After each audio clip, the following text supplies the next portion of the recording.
Hall of Fame basketball coach Muffet McGraw, who's also made an impact not just on the university but on the whole community. She will be at the Hiller family midfield set with Joe Theismann.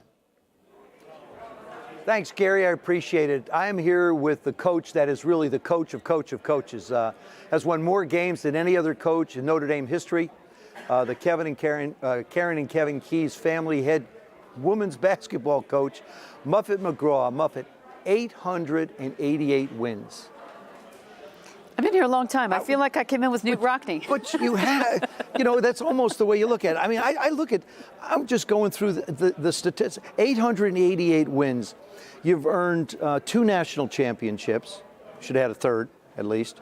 A member of the Naismith Memorial Basketball Hall of Fame, the Indiana Basketball Hall of Fame, and the Women's Basketball Hall of Fame. There are no more Hall of Fames, Muffet. You're just like, you're running out of Hall of Fames. But it's been an amazing run. And I think the first question I have to ask is, what do you believe is the key to your success? Well, that's simple. I have got a great staff. I have a tremendous staff that does all the work. I get to sit up here and take the credit for it, but they're doing the recruiting, the scouting, they're working the players out individually. They do so much to help the program, and I've got a staff of all women, which I'm really proud of. They're doing great things, and I've had some really good players. When you can graduate your starting 5 into the WNBA, I think we're getting really good players, and we're making them better when they're here. All right, that's a double-edged sword. You brought it up, so I'll raise the question. Okay, when you can graduate your starting 5 into the WNBA, you still have to go find 5 others to put on the court to replace them. Do you look at this year with all the success you've had, like 7 of the 9 years you've finished in the Final Four and competed in the Final Four?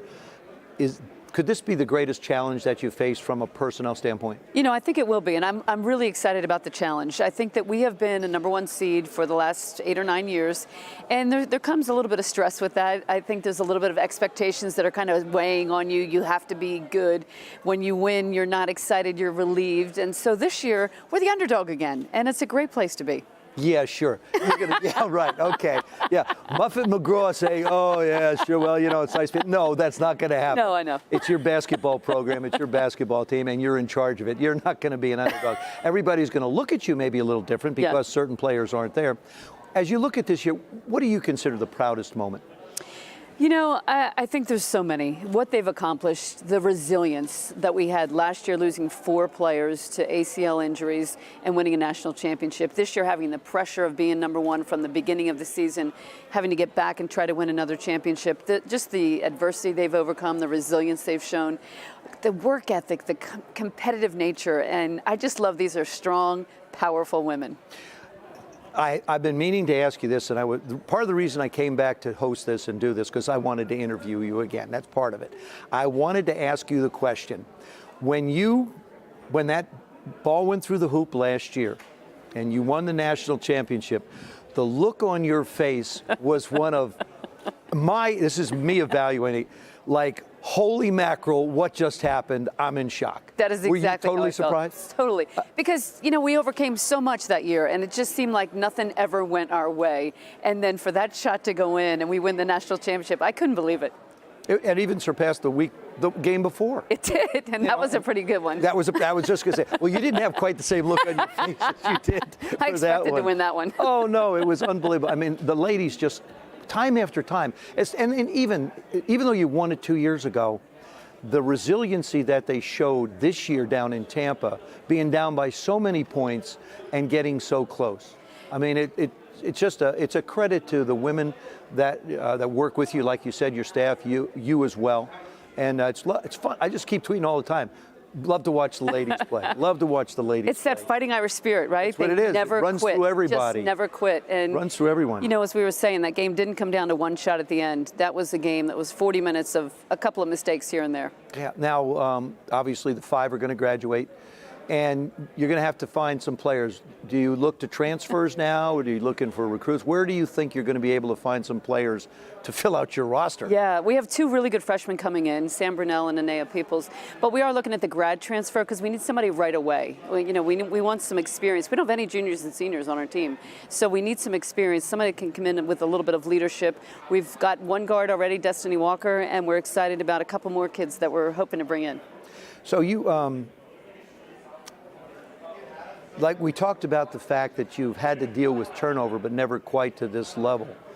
What do you tell a young group now? I mean, the foundation has been laid for great success. They're not dumb ladies. They see what's taken place. It's their opportunity. Exactly. Is that the way you That's sell it? the word we're using, opportunity. We have nobody that's coming in as a starter. Everybody has a job that's available, and they all have the potential. We've got some high school All-Americans. They sat on the bench, they watched what happened, and now hopefully they learned something from that. But they've been in the gym, I want to say, almost every day since the season ended.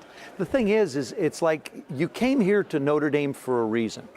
We wanted you here at Notre Dame for a reason. It doesn't make you any less the basketball player that you were that we recruited.